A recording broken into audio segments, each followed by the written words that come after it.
Think about who you were 10 years ago, not what you owned. Who you were, what you cared about, what you argued about, what you thought a good week looked like. Most people can list 5 things that have changed without much effort. Now do the harder one. Name 3 things about yourself that will be different in 10 years. Almost nobody can. And that gap is not a personality trait. It is a documented error, it has a name, and it is quietly running some of the biggest money decisions you will ever make. I am Sam, and this is Wealth Mindset.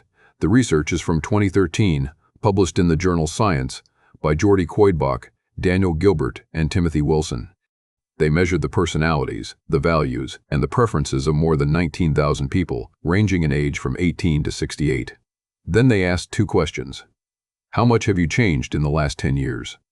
And how much do you expect to change in the next 10? Here's what came back, and it came back the same at every single age.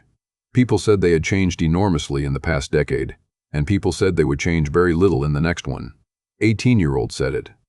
40-year-olds said it. 68-year-olds said it. Every group looked backwards and saw a lot of movement, then looked forwards and saw a flat road. The researchers gave it a name that I think is perfect: the end of history illusion. Every one of us walks around with the quiet feeling that we have just now, finally, become the person we are going to be for the rest of our lives. And we have all been wrong about that before, at every previous age, and we know we were wrong, and it does not stop us doing it again.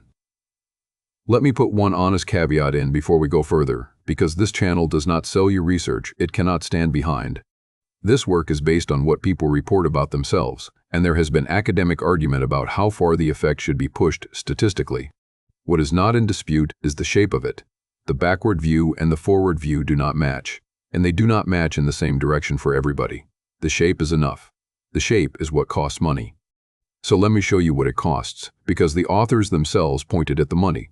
What they found was that people overpay for future opportunities to satisfy their current preferences. Read that again slowly, because it is the whole episode in one line. You are not paying for what you will want, you are paying for what you want right now, delivered later. Here is what that looks like in an ordinary life. The first place it shows up is in big purchases that serve a current enthusiasm. Somebody gets deeply into something at 52, and buys the equipment for the version of themselves who will still be doing it at 62 with the same intensity. Sometimes that is exactly right. Often the enthusiasm was real and the permanence was imagined, and the equipment sits in the garage as a monument to a person who moved on. I want to be careful here. I am not telling you not to buy things you enjoy. Enjoying your money is the point of having it. What I am saying is that the price you are willing to pay is usually set by an assumption you have never checked, that the person using it in 10 years wants exactly what you want today. Let me make that concrete, because abstractions do not change behavior. A man at 55 buys a boat, not a small one. He has wanted it since he was 30, he can finally afford it, and every weekend that summer he is out on the water, and it is the best money he has ever spent. 4 years later the boat goes out twice a season. It is not that he stopped liking boats. It is that his daughter had a child 2 states away, and his weekends found a different center of gravity, and the thing he could not have predicted at 55 was not his taste in boats. It was where his attention would want to be. That is what the research is actually describing. Nobody in that story was foolish. The error was not in the purchase, it was in the certainty. He priced the boat as though the person using it in a decade would be standing in exactly the same place, wanting exactly the same weekend. And notice what the alternative would have been: not never buying a boat. Renting one for 2 summers first, buying the smaller one, or buying the same boat with a clear head about resale. The decision changes at the edges, not at the center, and the edges are where the money is. The second place is bigger, and it is retirement planning. Almost every retirement plan I have ever seen is built for the current person, aged forward. Same interests, same energy, same idea of a good day, same relationship to work, to family, to place.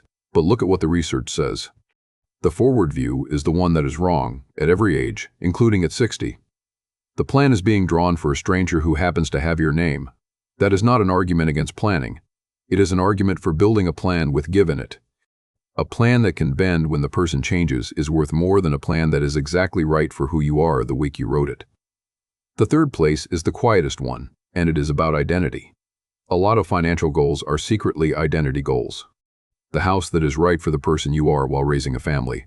The savings target that assumes you will always want to live where you live now.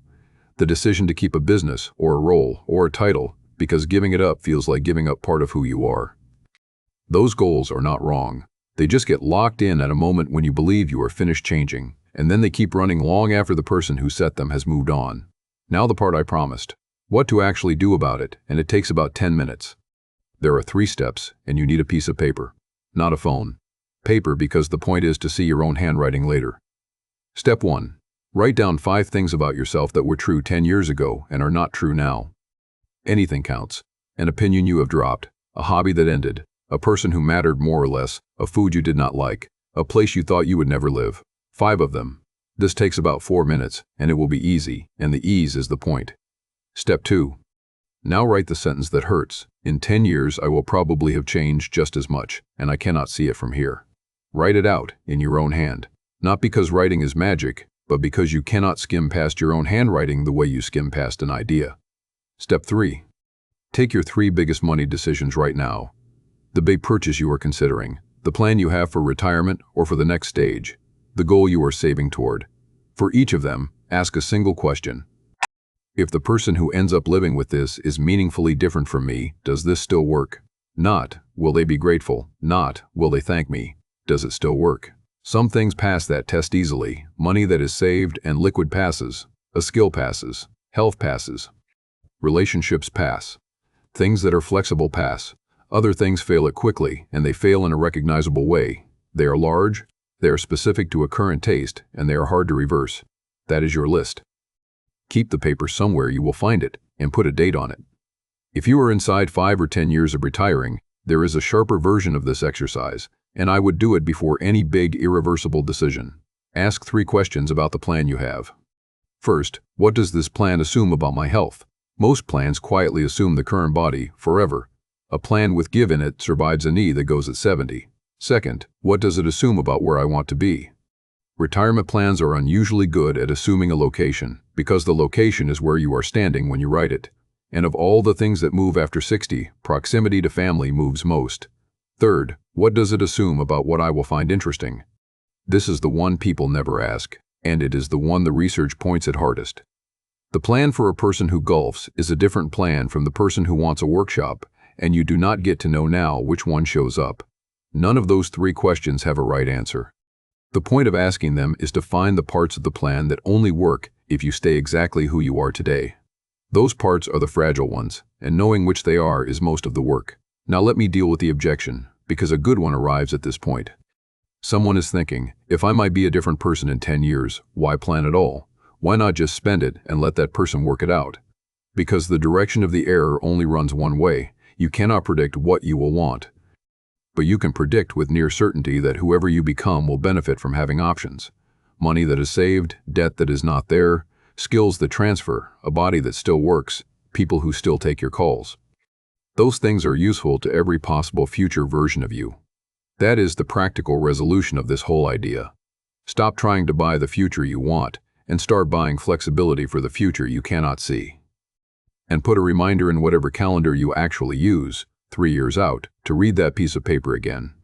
I am serious about the 3 years, because it is short enough that you will still be around to keep the appointment, and long enough that something real will have moved. When you open it, you will be doing something almost nobody does deliberately, measuring your own change with the record you made before you knew what was coming. Most people never get that. They have memories, which are edited, and they have the vague sense that life happened to them. A dated sheet of paper is different. It is evidence. One more thing, and it is the piece I find most humane about this research. The reason we make this error is not stupidity. It is that remembering is easy and imagining is hard. You have actual footage of who you were. You have no footage at all of who you will be, and the mind fills that silence with the assumption that nothing much happens next. So the illusion is not a flaw in your character. It is the difference between a memory and a guess, and it lands on everybody at every age, including the people who study it.